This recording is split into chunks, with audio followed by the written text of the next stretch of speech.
Hello guys, അപ്പോൾ ഞാനേ ഇന്നൊരു ചിക്കൻ കൊണ്ടാട്ടമായിട്ടാണ് വന്നിരിക്കുന്നത്. ചിക്കൻ കൊണ്ടാട്ടം എന്ന് പറഞ്ഞാൽ നല്ല എരിവുള്ള ചിക്കൻ കൊണ്ടാട്ടം. ഞാനേ യൂട്യൂബ് നോക്കിയിട്ട് ഓരോന്ന് ഓരോ ടൈമിൽ ഓരോന്നിങ്ങനെ പരീക്ഷിക്കുമായിരുന്നു.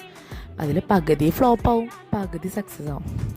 അങ്ങനെ ഞാനൊരു ദിവസം ഇങ്ങനെ സ്ക്രോൾ ചെയ്തുകൊണ്ടിരിക്കലേ ചിക്കൻ കൊണ്ടാട്ടത്തിൻ്റെ വീഡിയോ ഉണ്ട്. അപ്പം ഞാൻ വിചാരിച്ചു എന്നാൽ അത് ഉണ്ടാക്കി വെക്കാം. അപ്പം ഒന്ന് നോമ്പായിരുന്നു. നോമ്പ് തുറന്നിട്ട് നമുക്ക് കഴിക്കാമല്ലോ. അങ്ങനെ ഞാൻ ഉണ്ടാക്കാന്നുള്ള പ്ലാനാക്കി സാധനങ്ങളൊക്കെ മേടിച്ച് ഉണ്ടാക്കാൻ നിന്ന്. അപ്പോൾ എനിക്ക് ഈ ചതച്ച മുളകിന്, അതാണല്ലോ നമ്മളിതിലധികം യൂസ് ചെയ്യുക, അതിന് ഇത്ര അധികം എരിവുണ്ടെന്നൊന്നും എനിക്കറിയില്ല. എൻ്റെ മൈൻഡിൽ ആ പച്ചമുളകിന് ഉള്ള എരിവ്, ചതച്ച മുളക് വെറുതെ ഒരു ഭംഗിക്ക് കളറിനിടണ എന്നൊരു മൈൻഡിൽ നിന്നാണ് ഞാൻ വിചാരിച്ചേക്കണത്. അങ്ങനെ ഞാനിതുണ്ടാക്കി, ഞാൻ കണ്ട വീഡിയോയിൽ പറയുന്ന അത്ര മെഷർമെൻറ്റ് ഞാനിട്ടപ്പോൾ എൻ്റെ കയ്യിൽ കുറച്ചുകൂടെ ബാക്കിയുണ്ട് ചതച്ചത്.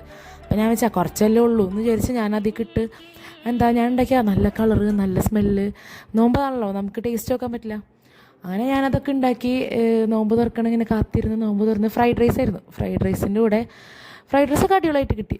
അങ്ങനെ ഞാനിത് കഴിച്ചു നോക്കിയപ്പോൾ ആദ്യത്തെ ബൈറ്റ് എടുത്തപ്പോൾ കൊണ്ടാട്ടമാണല്ലോ പിന്നെ എനിക്ക് അങ്ങോട്ട് തോന്നിയില്ല. എനിക്ക് പിന്നെ മനസ്സിലായി എനിക്ക് ചതച്ച മുളകിനാണ് ഏറ്റവും കൂടുതൽ എരിവെന്ന്. അപ്പം ഇതുണ്ടാക്കുമ്പോൾ എല്ലാവരും എരിവിൻ്റെ കാര്യമൊന്ന് നോക്കാട്ടാ. ഓക്കെ, ഒരു 2 പീസ് ആവി കയറ്റിയ ബ്രെഡും അതിൻ്റെ അറ്റത്ത് കുറച്ച് ചിക്കൻ കൊണ്ടാട്ടും കുറച്ച് കട്ടൻ ചായയും. ഓക്കെ, അപ്പോൾ ബൈ.